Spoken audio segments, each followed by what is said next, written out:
to Valentine card number 10. So I'm using the CC Designs Swiss Pixie Pockets Brigida stamp. This actually came out a couple months ago with one of the little winter collections, but I thought she would be perfect for a little Valentine's card. So I inked her up with my Memento Tuxedo Black ink and then stamped her onto some heavyweight Copic quality cardstock. And again, resisted my OCD and purposely stamped her a little off to the side instead of centering her. And I'm actually not coloring in this image, like hardly at all. I just wanted to add a little bit of pink for her cheeks, and then I'll add a little bit of shading. Which again, for me, really weird, and I find it really hard to create cards like this because you really got to balance out the design. But I had seen a card by Amy Roll on the MFT design team. We are both on the team together, and she did a card a couple months ago, and it's just stuck in the back of my mind ever since. So I'll link to it on my blog. But yeah, it was just, yeah, no coloring, really simple. She just added a little bit of pink to the cheeks, and I loved it. I just loved how the image just popped. So I thought I would kind of do my own little spin on it. So yeah, added a little bit of pink to her cheeks, and then I blended it out with my colorless blender just to soften it, and then a little bit of gray along the bottom and soften that again with the colorless blender. And then I just marked the cardstock with my fingernail where I wanted to trim it down.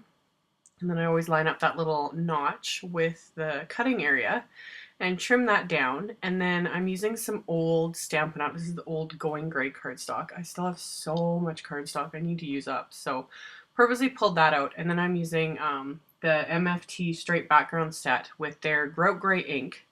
Even though it doesn't match, that ink is a lot lighter than this Going Gray cardstock. But all I really wanted was the stripes to show up. I didn't care if it was the same color. If you want, you could just use Versamark for something like this, but I avoid Versamark. I just don't like using it. It is sticky and it's annoying to clean off my stamps, so I just don't use it. But I grabbed another piece of, this is Regal Rose cardstock from Stampin' Up, and I inked up the thinner stripe from the same set with just Insulation Pink from MFT, and this one, as it dries, it's barely visible. Like looking at the card now that it's dried, it sat for a couple hours and it's completely dry, you can barely see it, which is kind of what I had wanted. So what you see in the video isn't what it actually ends up looking like even in the photo, because I took the photo, of course, right after filming the video, but it gets really, really pale, and yeah, it just kind of gives a hint of the stripe. So I adhered that to the front of my card, and then flipped the card over and used scissors to trim off the pieces that were hanging over. And then I grabbed this very large scrap of Going Gray cardstock and used my embossing buddy to put the powder on so that the embossing powder doesn't cling to anything. And then using my stamp positioner and some white pigment ink to stamp the sentiment from my Adoring You set. So got that lined up and stamped, and then yeah, using some detail white embossing powder. Got that poured over it, and then I'm going to melt that. And then once it's cooled off, which takes no time at all, I'm going to trim it down with my paper trimmer. And again, resist my OCD. I like to trim out, things like this very exact. I eyeball it, it's very even. But I left a little bit extra because I've got a plan. So did that, and yeah, I have my little heart punch. I think I picked this up at Walmart years ago. It's just a little EK Success heart punch. So yeah, punched out a little heart from the Regal Rose cardstock, and then I rounded both of the edges of the bottom piece of the main panel with my corner chomper. And then I actually took another little hint from Christina Warner. She's been doing this a lot lately, just poking little holes on either side of her image and then running through like some twine or some thread or anything like that. And yeah, I thought that was really cute, so I decided to take a little page from her book and do kind of the same thing. So I lined up the twine where I wanted it, poked a couple holes with my craft knife, and then I just threaded the twine through with a needle just around, so then it goes right behind the little image there, and I really like that. So yeah, I really like that idea.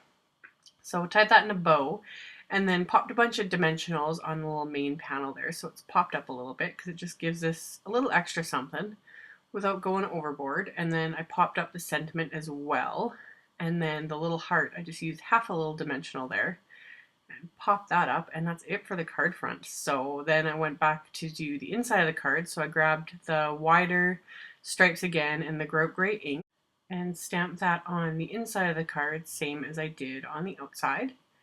And then once I did that, I grabbed that same little scrap of Regal Rose cardstock and another sentiment from the Adoring You set, and got my stamp positioner so that I could line that up, and kind of dithered between doing it that little short way or the long way, and I didn't like that there wasn't enough space around the sentiment. Again, OCD.